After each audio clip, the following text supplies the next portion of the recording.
Assalamualaikum warahmatullahi wabarakatuh. Alhamdulillahi rabbil alamin, nahmaduhu wa nasta'inu wa nastaghfiruh wa na'udzu billahi min syururi anfusina wa min sayyiati a'malina, may yahdihillahu fala mudhillalah wa may yudlil fala hadiyalah. Asyhadu an la ilaha illallah wahdahu la syarikalah wa asyhadu anna Muhammadan abduhu wa rasuluh. Qala rabbi israhli sadri wa yassirli amri wahlul 'uqdatam min lisani yafqahu qawli, amma ba'd. Sahabat religi kantor Kementerian Agama Kota Kediri yang berbahagia, bagaimana kabarnya? Mudah-mudahan sehat selalu di bulan Ramadan ini. Patut kita ucapkan syukur yang tiada terhingga kehadirat Allah Subhanahu wa Ta'ala atas rahmat taufik hidayahnya kita bisa menikmati bulan Ramadan yang penuh ampunan, penuh berkah ini dalam keadaan insya Allah sehat semuanya. Salawat serta salam tidak lupa kita haturkan kepada junjungan kita Nabi Agung Muhammad Shallallahu Alaihi Wasallam. Sahabat religi kantor Kementerian Agama Kota Kediri yang berbahagia, pendidikan yang ada di Indonesia itu terbagi menjadi 3.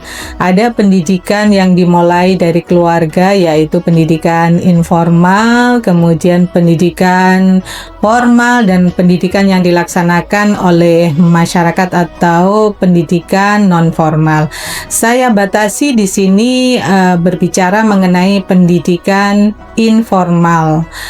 Saya batasi lagi tentang parenting remaja di bulan Ramadan. Sahabat religi, bahwa patut kiranya kita bersyukur ketika di keluarga kita itu ada remaja di dalamnya. Mungkin anak kita, mungkin keponakan kita, karena suatu kondisi tertentu sehingga kita mendampingi mereka. Apapun itu, patut kiranya kita syukuri ada remaja di keluarga kita. Karena apa? Remaja itu merupakan aset keluarga, aset bangsa untuk penerus kepemimpinan di negara ini. Remaja di era sekarang ini kita harus sadari bahwa mereka itu dalam zaman era digitalisasi informasi, era gadget, maka kita harus paham betul keberadaan mereka.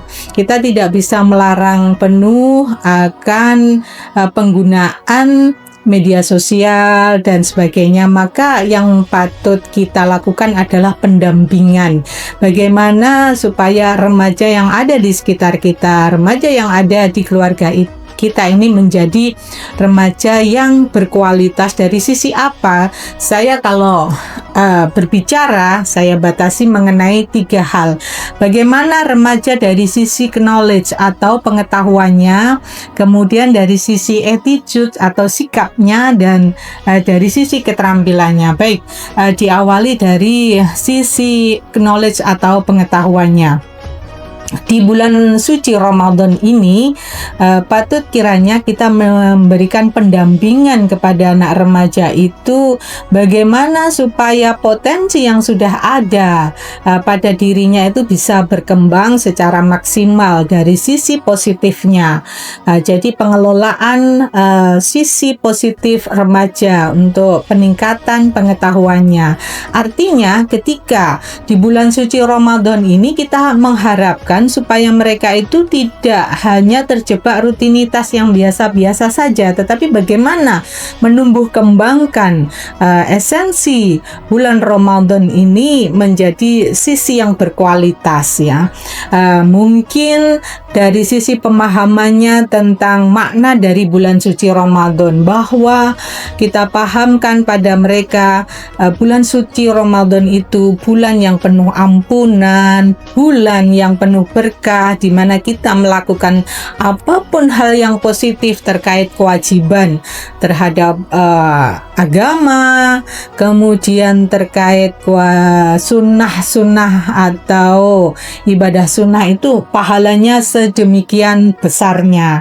Kita pahamkan kepada mereka supaya anak-anak itu tidak melakukan kegiatan itu dengan biasa-biasa saja. Innamal a'malu binniyat, diniati dengan penuh keikhlasan supaya nantinya mereka bisa mengunduh di hari akhir nanti.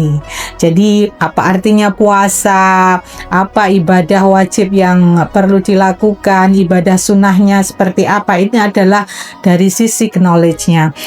Kemudian dari sisi attitude atau sikapnya, bagaimana di bulan Ramadan ini pemahaman dan sikap-sikap positif anak itu bisa tercermin di dalam bagaimana dia melakukan kegiatan-kegiatan yang bersifat empatinya. Misalkan kita mengajak mereka untuk mengetuk hati mereka, misalkan untuk menyiapkan buka bersama, terus dari takjil, mungkin menyiapkan takjil, apalagi di 10 hari terakhir di bulan Ramadan ini marak di masjid, di musala itu, di masjid terutama ya, sudah ada kesadaran yang tinggi bagaimana memanfaatkan masjid itu untuk iktikaf.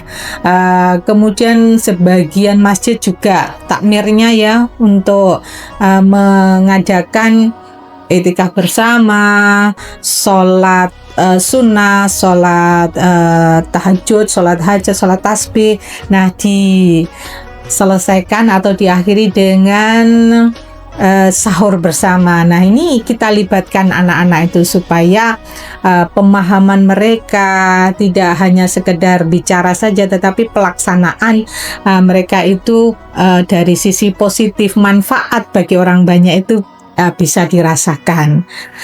Kalau dipahamkan hal-hal yang demikian itu, insya Allah anak itu bisa ya melakukannya. Kemudian dari sisi skill, dari keterampilannya bagaimana?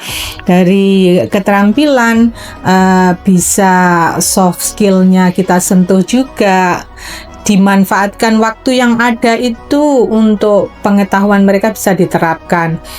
Bisa contohnya dalam hal penerapan bagaimana memanfaatkan sosial media yang mayoritas anak remaja itu punya, entah itu WA-nya, entah itu YouTube, entah itu Instagram, TikTok, itu diisi sesuatu yang bermanfaat.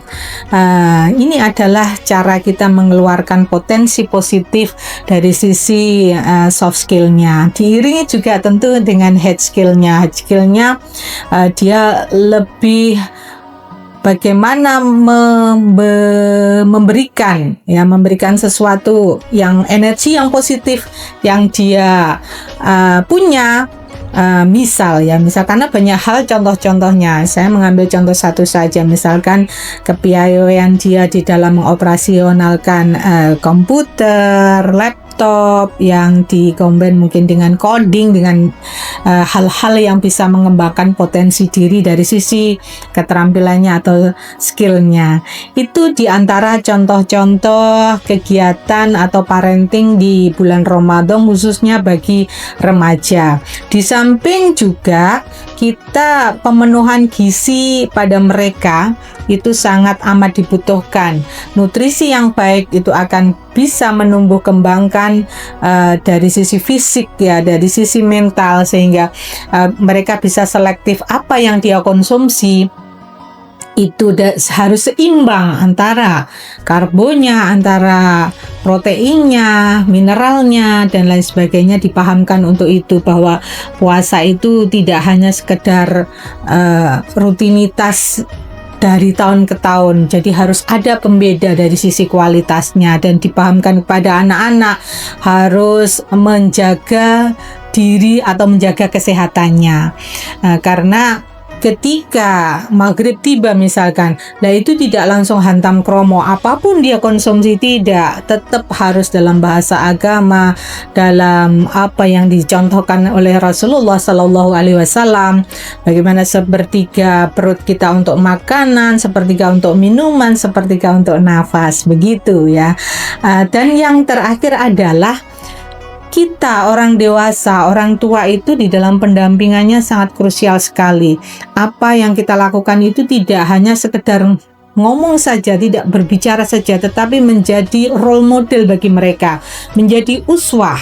Nah, ini yang berat ya. Memang apa yang saya sampaikan ini mudah diucapkan tetapi berat untuk dilakukan. Tetapi dengan niat yang tulus ikhlas, dengan niat yang sungguh-sungguh, insya Allah akan ada perbaikan dari diri kita untuk mendampingi anak-anak di usia remaja. Saya tutup dengan satu doa, mudah-mudahan apa yang kita lakukan itu mendapat pahala dari Allah Subhanahu wa taala, dan doa kita setiap harinya, Rabbana hablana min azwajina wa dzurriyyatina qurrata a'yun waj'alna lil muttaqina imama, itu bisa menyentuh hati dan insya Allah bisa Allah meridhoi, memberkahi, sehingga keluarga kita menjadi semakin sakinah, mawaddah, warahmah, sehingga di bulan Ramadan yang penuh ampunan ini kita terhindar dari api neraka. Mudah-mudahan Allah memudahkan kita dalam usaha zahir, dalam usaha batin, sehingga di bulan Ramadan ini menjadi lebih baik dari Ramadan-Ramadan yang sebelumnya. Dengan satu doa yang tiada putus, Rabbana atina fid dunya hasanah wa fil akhirati hasanah wa qina adzabannar. Subhana rabbika rabbil izzati amma yasifun, wassalamun alal mursalin, walhamdulillahi rabbil alamin. Demikian sahabat religi, mudah-mudahan bermanfaat. Kurang lebihnya mohon maaf. Assalamualaikum warahmatullahi wabarakatuh.